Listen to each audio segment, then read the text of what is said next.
वहाँ से शुरुआत होती और स्टेप बाय स्टेप आगे बढ़ता, तो तरीके से बढ़ने पर क्लूज़ मिलते हैं और क्लूज़ को डिलीजेंटली फॉलो अप करने से जो फलाफल होता है वो भी मिल जाता है। 1 सितंबर 2011 को मैंने डीजीपी का पद संभाला था और उसके तुरंत बाद मैंने एक प्रस्ताव, तुरंत बाद मतलब 24 घंटे के अंदर ही एक प्रस्ताव सरकार के पास रखा कि एक आर्थिक अपराध इकाई मुझे बनानी है जो एक फुल फ्लेजेड पुलिस स्टेशन की तरह काम करेगा, जिसके थाना प्रभारी एक आईजी रैंक के ऑफिसर होंगे और वो जो भी आर्थिक अपराध होते हैं उसके संबंध में या तो सूचना मिले या शिकायत आए उस पर वो काम करेगा। क्योंकि सीबीआई में मैंने काम किया हुआ था और जो आईजी उस समय जो आए थे उनको मैंने लाया था, वो भी सीबीआई के एक्स ऑफिसर थे। स्टूडेंट्स कोई कंप्यूटर सिस्टम तो होते नहीं हैं कि अगर क्रैश कर गया तो उसको आप फिर से रीबूट कर दीजिए। वो एक ह्यूमन बीइंग है, उसके अंदर भावनाएं होती हैं, वो भावनाएं अगर आहत हो जाएंगी तो रीबूट जल्दी होंगे नहीं। नमस्कार, आप देख रहे हैं लाइव बिहार, मैं आपके साथ रूपम। बीपीएससी लीक का मामला हालांकि लगातार जांच पर जांच होते जा रही है, लेकिन अभी तक ये नहीं पता चल रहा है कि आखिर क्वेश्चन लीक हुआ कहाँ से, जांच में कहाँ पर कमी हो रही है, ये पता नहीं चल रहा है। आज हम पूर्व डीजीपी अभयानंद जी सर के पास आए हुए हैं और इनसे ही जानते हैं कि सर इतने दिन हो गए, जांच की प्रक्रिया आखिर कहाँ पर ये हो रही है कि अभी तक यही नहीं पता चल रहा है कि क्वेश्चन लीक हुआ है कहाँ से। अनुसंधान की प्रक्रिया सीआरपीसी में निर्धारित की गई है और प्रायः जो अनुसंधान होते हैं उसी तरीके से होते हैं। एफआईआर दर्ज होता है या फर्द बयान लिया जाता है सूचना मिलने पर कि कहीं अपराध हुआ है, तो जो पहला स्थान गंतव्य होता है एक अनुसंधानक का या पुलिस विभाग का, वो होता है घटनास्थल। इस कांड का घटनास्थल स्वाभाविक रूप से, चूँकि जानकारी नहीं है एग्जैक्टली कि कहाँ से लीक हो गया, तो अनुसंधान का प्रारंभ होना चाहिए बीपीएससी के कार्यालय से। बीपीएससी के कार्यालय में जा कर के उस संस्था के बारे में जो नियम कानून हैं उनको समझना होगा।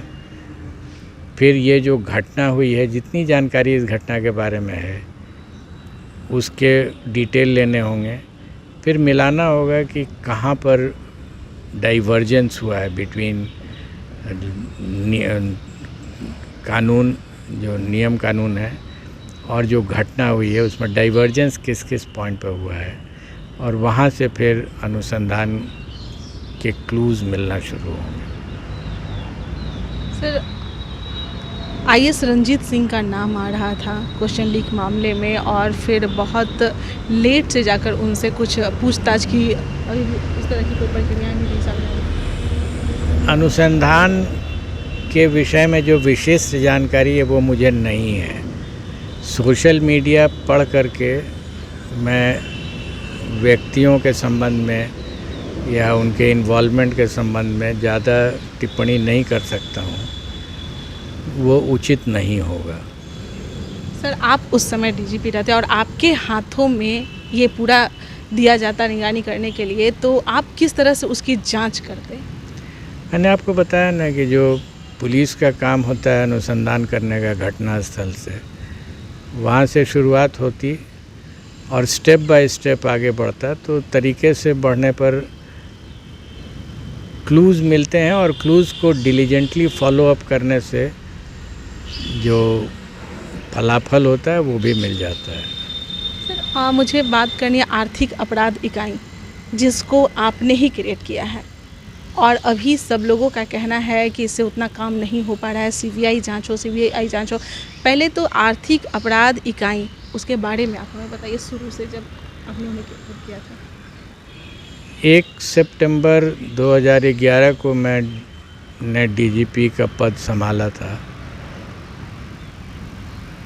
और उसके तुरंत बाद मैंने एक प्रस्ताव, तुरंत बाद मतलब 24 घंटे के अंदर ही एक प्रस्ताव सरकार के पास रखा कि एक आर्थिक अपराध इकाई मुझे बनानी है जो एक फुल फ्लेजेड पुलिस स्टेशन की तरह काम करेगा, जिसके थाना प्रभारी एक आईजी रैंक के ऑफिसर होंगे और वो जो भी आर्थिक अपराध होते हैं उसके संबंध में या तो सूचना मिले या शिकायत आए तो उस पर वो काम करेगा।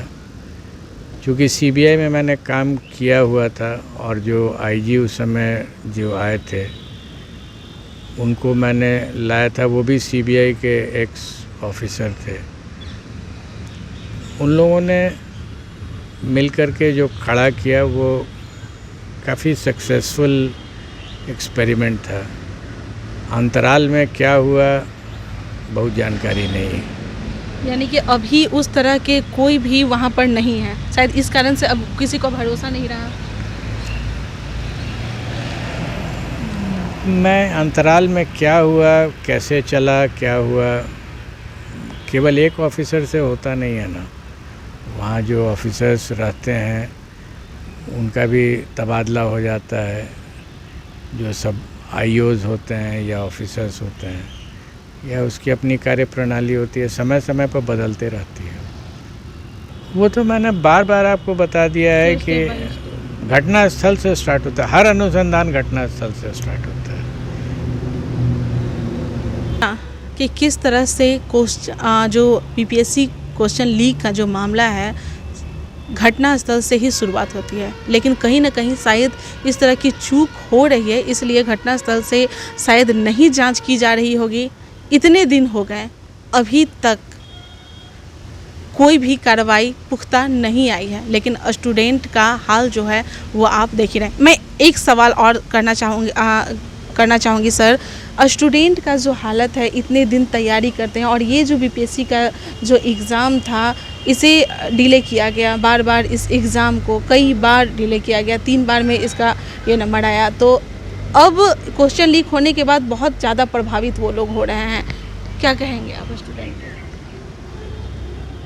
स्टूडेंट्स कोई कंप्यूटर सिस्टम तो होते नहीं हैं कि अगर क्रैश कर गया तो उसको आप फिर से रीबूट कर दीजिए। वो एक ह्यूमन बीइंग है, उसके अंदर भावनाएं होती हैं, वो भावनाएं अगर आहत हो जाएंगी तो रीबूट जल्दी होंगे नहीं। एम्पैथाइज़ कर रहा हूँ उनके लिए, और ये सिर्फ बीपीएससी में ही मैं नहीं देख रहा हूँ, सोशल मीडिया के माध्यम से ही जितने भी कमीशंस हैं बहाली से रिलेटेड, ये सबों में एक ही बात आ रही है कि वो प्रक्रिया शुरू करते हैं बहाली की और अंत नहीं होता है उसका। अगर आप पौराणिक रूप से देखें, इंडिपेंडेंस के बाद से सिपाहियों की बहाली होती थी, दूसरे वर्गों की भी बहाली होती थी, तो छोटे लेवल पर ही एसपी रैंक के ही लोग बहाल कर लेते थे, फिर वो डीआईजी को दिया गया, फिर वो आईजी को दिया गया, फिर वो पुलिस हेडक्वार्टर को दिया गया, फिर अब उसके लिए कमीशन बन गया है, आयोग बना दिया गया, बड़े बड़े उसके नाम हो गए, बड़े बड़े पद के लोग आ गए, रिटायरमेंट के बाद लोग करने लगे, और जितनी शिकायतें पहले नहीं मिलती थी वो उससे कई गुना ज़्यादा शिकायतें अभी मिल रही हैं। वर्स्ट है कि वो प्रक्रिया शुरू होती है और ख़त्म ही नहीं होती है, या ख़त्म होती है तो एक डीकैपेसिटेटेड स्टेट में आके ख़त्म होती है। कुछ लोग थक के छोड़ देते हैं, कुछ लोग कोर्ट से लड़ते लड़ते लेते हैं उसको, तो एक अजीब तरह की वियर्ड स्थिति हो जा रही है जो समाज के लिए बहुत अच्छी चीज़ नहीं है। सर क्या लगता है सर, किसी न किसी को इस तरह की एक पहल करनी चाहिए कि यह शिक्षा व्यवस्था हो, चाहे ये जो व्यवस्था हो वो ठीक हो सके बिहार में? मेरा अपना मानना है कि ये पहल बिल्कुल होनी चाहिए, लेकिन ये सरकारी नहीं हो सकती है। और समाज में भी अगर इसको क्रिएट किया जाए इस सिस्टम को, और वो अगर ब्यूरोक्रेटिक सिस्टम हो जाएगा तो निश्चित रूप से फेल कर जाएगा वो। इसलिए सामाजिक हो, सोशल हो, सरकारी नहीं होना चाहिए बस सरकारी नहीं होना चाहिए। चलिए, तो आप सुन रहे हैं अभयानंद सर हमारे साथ जुड़े हुए थे। आपको किसी भी तरह की कोई भी अगर सवाल है तो आप कमेंट बॉक्स में कमेंट कर सकते हैं। हम फिर से आएंगे सर से मिलने और उनसे फिर सारी जानकारी लेंगे।